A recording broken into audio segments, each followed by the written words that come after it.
বাংলাদেশে ইসকনকে নিষিদ্ধ করতে শতপ্রণোদিত হয়ে আদালত কোনো নির্দেশ দেবে না, আবেদন খারিজ করে জানিয়ে দিল বাংলাদেশ হাইকোর্ট। সরাসরি কথা বলবো, নিউজ রুম থেকে রয়েছেন আমাদের প্রতিনিধি অতনু হালদার।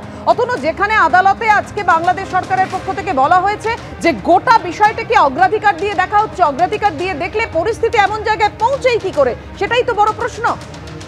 আসলে গোটা বিষয়টা প্রেক্ষাপটটা বুঝতে হবে। তার কারণ হচ্ছে গিয়ে এই যে আজকে বাংলাদেশ হাইকোর্টের রায়টা এসছে, এই রায়টা কিসের পরিপ্রেক্ষিতে, মামলাটাই বা হয়েছিল কিসের পরিপ্রেক্ষিতে, ইসকনকে নিষিদ্ধ করার আবেদন একজন আইনজীবী কিসের জন্য বাংলাদেশের হাইকোর্টে জানিয়েছিলেন।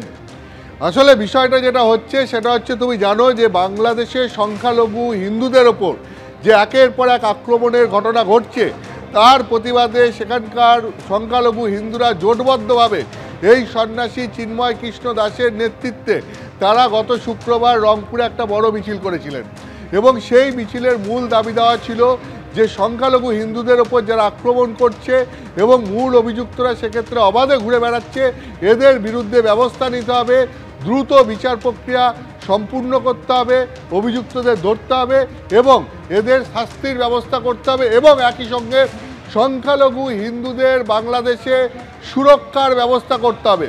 রংপুরের এই মিছিলে প্রায় 4 লক্ষ মানুষ যোগ দেন এই গত শুক্রবার।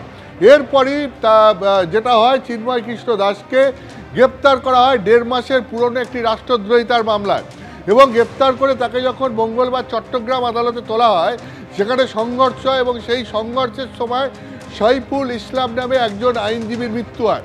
সেই আইনজীবীর মৃত্যুর পর, এইটা হয় মঙ্গলবার, এরপর গত বুধবার বাংলাদেশ হাইকোর্টে একজন আইনজীবী আবেদন জানান যে এই ইসকনের জন্যই এইসব হচ্ছে, ইসকনকে নিষিদ্ধ করা হোক। এবং এই আবেদনের পরিপ্রেক্ষিতে বাংলাদেশ হাইকোর্ট বাংলাদেশ সরকারের কাছে রিপোর্ট চায় এবং বলে যে বাংলাদেশ সরকারের অ্যাটর্নি জেনারেলকে ডেকে পাঠিয়ে বলা হয় যে তারা কী ভাবছেন, তারা তাদের মতামত দিন।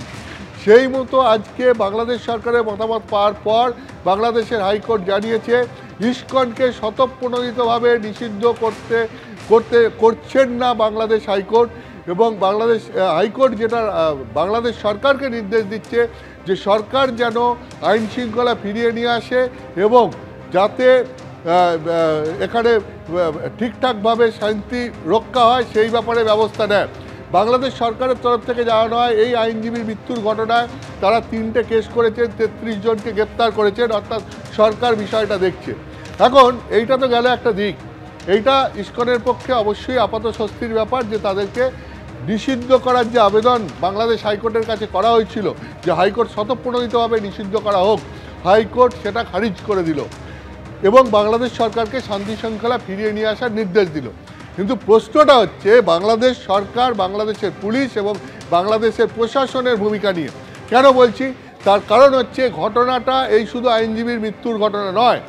বাংলাদেশে এই মোহাম্মদ ইউনূস ক্ষমতার দায়িত্ব নেওয়ার পর তার সরকার চলাকালীন গত 3 মাসে বাংলাদেশের বিভিন্ন প্রান্তে সংখ্যালঘু হিন্দুদের ওপর একের পর এক আক্রমণের ঘটনা ঘটেছে বলে অভিযোগ এবং সেখানে হিন্দুদের বিভিন্ন জায়গায় আক্রমণের শিকার হতে হয়েছে, কোথাও তাদের বাড়িঘর জ্বালিয়ে দেওয়া হয়েছে, কোথাও বিভিন্ন হিন্দু সংগঠনের ওপর আক্রমণ নেমে এসছে এবং যেটা অভিযোগ যে এই সমস্ত ক্ষেত্রে যারা মূল অভিযুক্ত তারা অবাধে ঘুরে বেড়াচ্ছে, পুলিশ প্রশাসন তাদের বিরুদ্ধে কোনো ব্যবস্থা নিচ্ছে না এবং এই ধরনের ক্ষেত্রে বাংলাদেশের সংখ্যালঘু হিন্দুদের নিরাপত্তা দেওয়ার ক্ষেত্রে অভিযোগ হচ্ছে যে পুলিশ প্রশাসন পক্ষপাতদুষ্ট আচরণ করছে। অর্থাৎ মূল অভিযোগটা কিন্তু বাংলাদেশের পুলিশ প্রশাসন এবং সরকারের বিরুদ্ধে এবং অভিযোগটা কোথায়, যে সেই দেশের সংখ্যালঘু হিন্দুদের সুরক্ষা রক্ষার ব্যাপারে, যে সেক্ষেত্রে তারা পক্ষপাতদুষ্ট আচরণ করছে, তাদের ওপর আক্রমণ নেমে আসছে কিন্তু পুলিশ প্রশাসন কোনো প্রোটেকশন দিচ্ছে না। তুমি জানো যে ভারতবর্ষের বিদেশ মন্ত্রক ইতিমধ্যেই এই ব্যাপারে কড়া বিবৃতি জারি করেছে। গত মঙ্গলবার ভারতবর্ষের বিদেশ মন্ত্রকের সেই বিবৃতিতে বলা হয় যে বাংলাদেশে সংখ্যালঘুদের ওপর হামলার ঘটনা ঘটছে, অর্থাৎ সংখ্যালঘু বলতে বাংলাদেশে হিন্দুদেরই বোঝায়, হিন্দুদের ওপর হামলার ঘটনা ঘটছে, সংখ্যালঘুদের বাড়ি ঘর ব্যবসায়িক প্রতিষ্ঠানে অগ্নিসংযোগ লুটপাটের পাশাপাশি চুরি ভাঙচুর মূর্তি মন্দির ভাঙচুর করার একাধিক ঘটনা ঘটছে।